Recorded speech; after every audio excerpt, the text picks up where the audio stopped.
नमस्कार दोस्तों, स्वागत है आपका। आज मैं आपसे बहुत ही गहरी और सच्ची बात साझा करने जा रही हूँ। पुराने समय से एक कहावत चली आ रही है कि पहला सुख निरोगी काया, दूजा सुख घर में हो माया।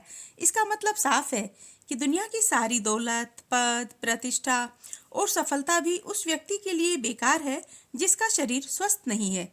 सोचिए, अगर आपके पास करोड़ों रुपए हो, बड़ा सा घर हो, गाड़ी हो, लेकिन आप बीमार हैं, नींद नहीं आती, मन परेशान है, तो क्या आप उसका आनंद ले पाएंगे? सच्चाई यही है कि अच्छा स्वास्थ्य ही हमारी संपत्ति होता है। तो अब जरा सोच के बताइएगा, आप अपने स्वास्थ्य के लिए प्रतिदिन कितना समय देते हैं? हम जो कुछ भी कर रहे हैं ना, मत भूलिए कि केवल और केवल इस शरीर के कारण ही कर पा रहे हैं। यह एक अद्भुत उपकरण है हमारे पास, जो प्रकृति ने हमें वरदान के रूप में दिया है।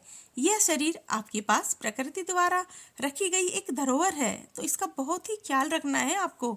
आप जानते हैं, जब आप बीमार पड़ जाते हैं ना, तो उसका असर केवल आप पर नहीं पड़ता, आपके परिवार पर, आपके समाज पर और अंततः आपके अपने देश पर भी पड़ता है। अब आप कह सकते हैं कि मैम, मान लिया परिवार पे तो फर्क पड़ता है, सारे लोग परेशान हो जाते हैं जब कोई व्यक्ति बीमार होता है, लेकिन समाज और देश को इससे क्या? जी नहीं, बहुत बड़ा कहना चाहिए, ये गहरी बात है। समाज और देश पर भी फर्क पड़ता है।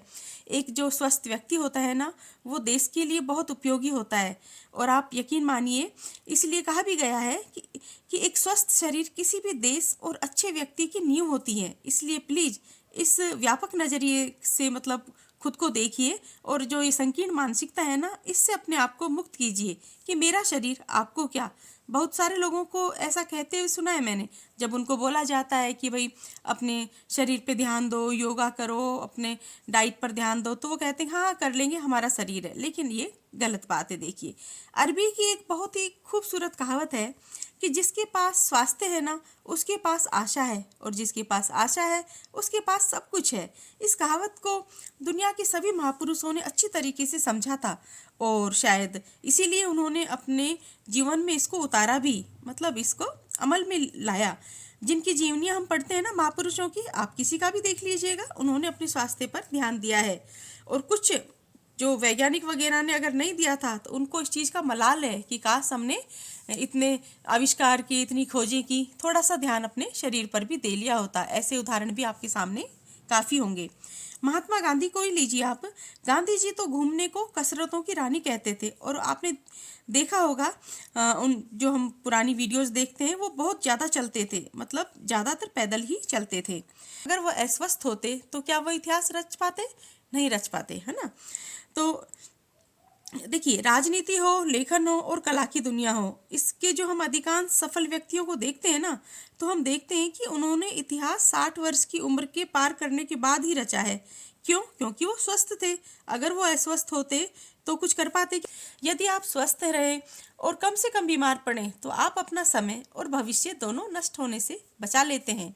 आप एक सुदृढ़ देह के स्वामी हो तथा आपकी प्रतिरोधक क्षमता अद्भुत हो, इसके लिए यह अनिवार्य है कि आप अपने रोज के समय में से कुछ समय स्वास्थ्य को जरूर दें।